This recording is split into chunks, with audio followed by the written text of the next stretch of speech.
Bayangkan di Jawa kalau naik 500 perak saja demonya 4 bulan. Di sini naik 1000 perak saja demonya sampai 6 bulan. Saudara-saudara kita yang di Wamena, yang di Pegunungan Tengah, harga 60.000 diem bertahun-tahun.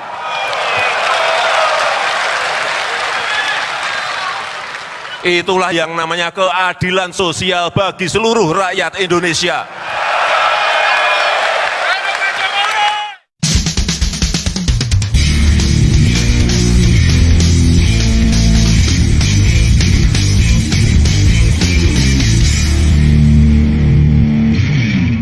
Sejak nama Jokowi muncul ke permukaan waktu dia menjabat wali kota Solo, saya sudah jatuh cinta dengan gaya dia memimpin. Jokowi itu cerdas menurut saya. Dia tipe pemimpin yang datang dari rakyat kecil, bukan terah elit atau berdarah biru, bukan juga pimpinan partai, dan bukan seorang jenderal. Apalagi ketika dia menang sebagai gubernur DKI dan dia mencium tangan gubernur Jateng waktu itu, Bibit Waluyo, yang sempat memaki dan merendahkannya. Jokowi mampu menempatkan dirinya dengan elegan dalam setiap pertarungan politik yang menekannya. Dan pada waktu Jokowi dicalonkan jadi presiden di tahun 2014, mungkin itulah pertama kalinya dalam hidup saya datang ke TPS dan memilih, benar-benar memilih seorang calon pemimpin. Saya sendiri juga heran, kenapa kok mendadak peduli politik setelah puluhan tahun apatis. Sebelum Pilpres 2014, saya itu apatis dengan situasi bangsa ini. Apalagi ketika melihat pemimpin yang ada yang tidak membawa bangsa ini ke arah masa depan yang lebih baik dan malah sibuk berfoya-foya memanfaatkan jabatannya seolah-olah jabatan itu seumur hidupnya. Ya mungkin di masa Gus Dur jadi presiden ya, saya termasuk pendukungnya. Tapi kan Gus Dur nggak dipilih secara langsung. Meski begitu, almarhum Gus Dur menetapkan pondasi berpikir saya bagaimana seharusnya pemimpin itu bekerja. Sayangnya usia jabatan beliau itu pendek sekali karena begitu kuatnya tekanan pada waktu itu yang memaksa almarhum Gus Dur untuk mundur dari jabatannya. Zaman SBY saya lebih apatis lagi. Pesta pora korupsi di mana-mana. Orang-orang partainya banyak yang masuk penjara. Pembangunan juga tidak ada. Pencitraan terlalu banyak gulanya sampai mau muntah. Dan radikalisme tumbuh subur karena tidak ada ketegasan dari si presiden di dalam memimpin negara. Saya malah takut negeri ini ke depan terperosok ke jurang yang dalam karena banyaknya pembiaran-pembiaran.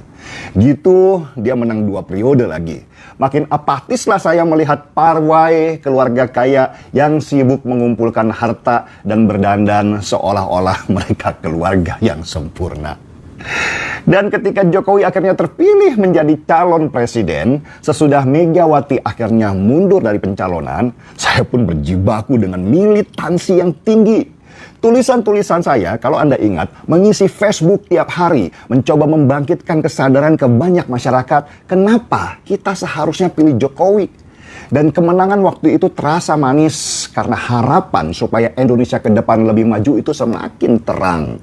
Jokowi membuktikan itu. Dia membubarkan Petral, merebut Freeport, membangun infrastruktur di mana-mana, membangun bendungan-bendungan besar untuk pengairan, dan banyak lagi. Kalaupun untuk itu dia berhutang, hutang itu untuk membangun negeri ini, bukan untuk memperkaya dirinya sendiri. Insting saya dan jutaan masyarakat Indonesia lainnya ternyata tidak salah. Baru kali ini kita punya pemimpin yang benar-benar bekerja. Hasilnya juga terlihat nyata. Memang nggak ada yang sempurna, tetapi sudah pasti jauh lebih baik dari yang sebelumnya. Dan menjadi Jokowi itu nggak mudah loh.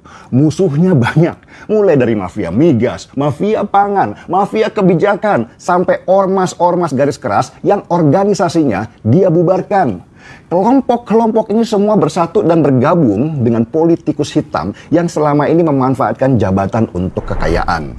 Dia digempur terus, bahkan di demo. Apalagi ketika Jokowi mulai mempreteli satu persatu harta keluarga cendana di negeri ini, termasuk memblokir uang mereka di luar negeri supaya nggak bisa masuk ke sini, gempuran ke Jokowi semakin keras. Lalu kalau Jokowi digempur terus-menerus seperti itu, kenapa saya nggak turun untuk membelanya? Baru kali ini, saya membela seorang penguasa. Biasanya saya selalu berada di barisan oposisi. Kenapa? Apakah saya dibayar? Kalau saya dibayar, saya sudah kaya sekarang. Masuk partai politik, jadi komisaris, naik mobil Alphard, dan pasti makan-makan di restoran mewah. Tapi enggak, saya memutuskan tetap menjadi independen yang berada di barisan pemerintahan Jokowi. Karena mungkin baru kali ini ya saya punya kesempatan membela orang yang benar. Pemimpin yang benar harus dibela, jangan ditinggalkan. Kalau saya tinggalkan dia dan yang masuk adalah orang yang jahat, maka selesailah kita. Semua yang sudah dibangun ini akan hancur, porak-poranda. Negara kembali akan dipimpin oleh orang yang gila citra sambil pelan-pelan mengorek kekayaan di negeri kita tercinta. Kelompok-kelompok garis keras itu akan semakin besar, bahkan bisa saja mereka menguasai kabinet kita.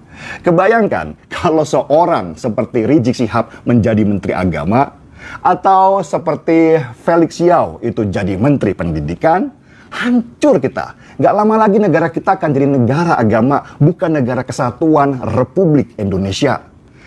Jokowi juga sering saya kritik kok, terutama di masalah komunikasinya. Saya terus-menerus ingatkan, mau sebagus apapun kebijakannya, kalau komunikasinya ke masyarakat buruk, maka akan mudah dipelintir oleh mereka yang tidak suka pemerintahan sekarang. Tapi sialnya, sampai sekarang itu masih sulit sekali diubah. Sehingga pada akhirnya saya dan banyak teman di media sosial lah yang selalu menjadi bumper untuk itu. Dengan resiko kami ini di stigma sebagai buzzer RP. Orang-orang yang selalu membela kebijakan pemerintah dan dibayar. Hidup saya sudah cukup. Yang saya lakukan ini lebih kepada sosial saja, peduli kepada negara dan masa depannya kelak. Kalau saya dibayar, tentu saya akan teriakan, Jokowi 3 periode. Tapi enggak kan, saya menolak. Karena buat saya, kekuasaan yang terlalu besar dan terlalu lama bisa mengubah seseorang. Saya cinta Jokowi dan ingin beliau dikenang sebagai seorang negarawan dan tidak dirusak oleh tudingan kalau Jokowi punya ambisi kekuasaan. Membela itu selalu ada batasnya, tidak terlalu fanatik dan tidak meninggalkannya di medan perang. Saya bukan saja membela Jokowi dengan semua kebijakan-kebijakannya, saya bahkan akan terus mengawal sampai akhir masa jabatannya. Mungkin sesudah ini semua berakhir dan Jokowi menjadi orang yang biasa lagi, saya sih hanya berharap diundang ngopi olehnya dan cerita-cerita sekaligus ingin bertanya apa yang selama ini tidak terlihat oleh mata.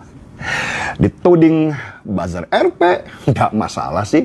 Karena biasanya yang menuding lah yang punya pemikiran ke sana. Dia mengukur orang lain sesuai nafsu dirinya.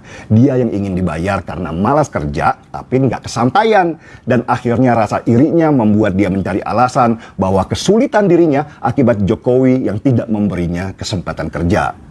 Sudah sering sih saya dituding dan tudingan buzzer RP itu hanya menambah perbendaharaan di dalam list saya. Seruput dulu kopinya. Gaspol.